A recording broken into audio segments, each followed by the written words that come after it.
So in this second part of the tutorial, I'm going to talk about the medial compartment of the thigh. So there are 6 muscles in this medial compartment, and these muscles are mainly innervated by the obturator nerve, and these muscles act mainly to adduct the femur at the thigh, at the hip joint. So adduct, adduct. So I'm not going to talk in too much detail about the origin and insertion of these muscles because it takes quite a bit of time, so I just want you to get an idea of what these muscles are and their actions. So these muscles mainly originate on the body of the pubis and the ischiopubic ramus of the pelvic bone, so this sort of area on the pelvis, and they insert at various points on the femur and also, in the case of the gracilis, on the tibia. So this view here just shows the medial compartment muscles of the thigh, so I'll be flicking between the two models. So the first muscle we'll look at is the gracilis muscle. So this muscle runs vertically down from the medial aspect of the pelvis on the body of the pubis down to insert on the medial surface of the proximal tibia.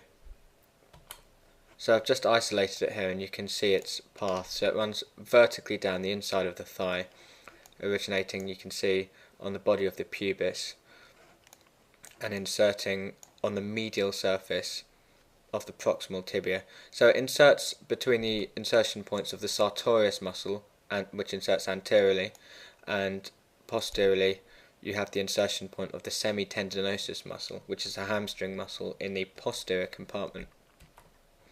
So you can see this muscle here, this is the semitendinosus muscle, and you can see the tendon inserts just behind the insertion point of the gracilis muscle, and just anteriorly you've got the sartorius muscle, which is that muscle of the anterior compartment that descends obliquely along the thigh.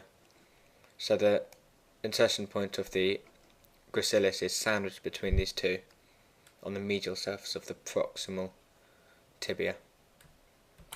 So this muscle is innervated by the obturator nerve, and it acts to adduct the thigh, and it also flexes the leg at the knee joint. So next we've got the pectineus muscle, which is this muscle here. So this muscle is a sort of rectangular muscle, and it's innervated by the femoral nerve. So there are 2 muscles which are innervated by different nerves. So you've got the pectineus, which is innervated by the femoral nerve, and you've got the hamstring part of the adductor magnus muscle, which is innervated by the sciatic nerve. So the pectineus muscle is innervated by the femoral nerve, and it acts to adduct the thigh at the hip joint, and it also flexes at the hip joint. So you can see its origin up here, and this is the pectineal line, and it inserts here on the femur.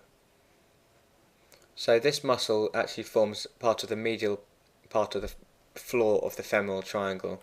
So I'll do a tutorial on the femoral triangle, but this muscle forms part of the floor of the femoral triangle.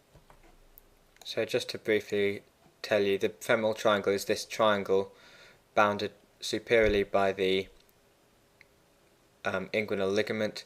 You've got this medial board of the sartorius forming the lateral board of the triangle, and the medial board of this muscle, the adductor longus, forming the medial board of the triangle. So it's this area here, and you can see the pectineus forming the floor of this triangle, the femoral triangle. So next we've got the adductor muscles, and you've got the adductor longus, the adductor brevis, and the adductor magnus. So the one you can see here is the adductor longus. The adductor brevis and magnus sit deep to this. So the adductor longus forms the most medial muscle of the floor of the femoral triangle, and its medial border forms the medial border of the femoral triangle. So this is the adductor longus muscle. So you can see its origin here on the pubis, and it inserts on the middle third of the shaft of the femur. So what this muscle does is it adducts the femur, and it also can medially rotate, and again it's innervated by the obturator nerve. So I'll just get rid of some of these muscles of the anterior compartment, so we can just get a clearer look at these medial muscles. So you've got the pectineus, you've got the adductor longus muscle, and underneath the adductor longus and pectineus you can see the adductor brevis muscle. So again, this muscle has its origin on the pubis, and it inserts a little bit higher up on the femur, so the upper third of the femur. And what this muscle does is it adducts the thigh at the hip joint, and again it's innervated by the obturator nerve. So I'll just remove the adductor brevis, and we can see this big muscle lying underneath this. So this is the final adductor muscle. So this is the adductor magnus. So magnus means great in Latin, so it's the big adductor muscle, and it's got two muscle bellies. So you've got the adductor part, and you've got the hamstring part, this little bit down here. So this lateral part of the muscle is the adductor part, and the medial part is this hamstring part, and it's this hamstring part of the adductor magnus that's innervated by the sciatic nerve, so the tibial branch of the sciatic nerve. So in the medial compartment everything's innervated by the obturator nerve apart from this hamstring part of the adductor magnus and the pectineus muscle, which is innervated by the femoral nerve. So just taking a quick look at the origin of this muscle, you can see it's got quite a broad origin. So it's got two origins for the hamstring part and the adductor part. So the hamstring part originates on the ischial tuberosity, and the adductor part originates on the ischiopubic ramus. So you can see where this muscle inserts. The hamstring part inserts on something known as the adductor tubercle on the medial condyle of the femur, the distal femur. So you can see that there. And the adductor part inserts on the posterior surface of the femur. So this muscle adducts and medially rotates. So they're just important to know about these two different parts. And then you've got this little circular opening in the muscle. So this is known as the adductor hiatus, and this allows the femoral artery and veins to pass through. So if I just bring those in, you'll be able to see how they pass through this hiatus in the adductor magnus muscle to run into the popliteal fossa. So the final muscle is the obturator externus muscle. I'll just show you that.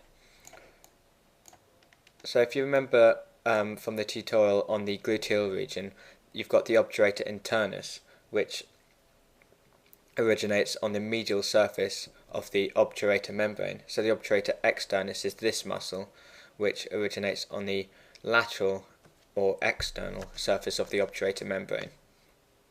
So unlike all the other muscles of the medial compartment, this one actually laterally rotates the femur. It doesn't adduct. So if we just take a look at this muscle, you can see how, so this is the obturator foramen, and it's covered by an obturator membrane, and you've got the obturator externus sitting on top of it. So it's this fan-shaped muscle, and you can see how it extends behind the hip joint, and it inserts into this little, you can see this little depression, this oval depression in this trochanteric fossa. So this is where it inserts, and it laterally rotates the femur. So you've got the obturator internus sitting on the medial side. So this is the obturator externus sitting in the medial compartment, and again it's innervated by the obturator nerve. So those are the 6 muscles of the medial compartment of the thigh. So you've got the gracilis most medially, You've got the pectineus, which is one that's innervated by the femoral rather than the obturator nerve. You've got the three adductor muscles, with the adductor longus most superficial, the adductor brevis behind that, and the big adductor magnus with its two heads, one of which is innervated by the sciatic nerve, so the hamstring part. And then you've got the obturator externus muscle, so those 6 muscles of the medial compartment of the thigh.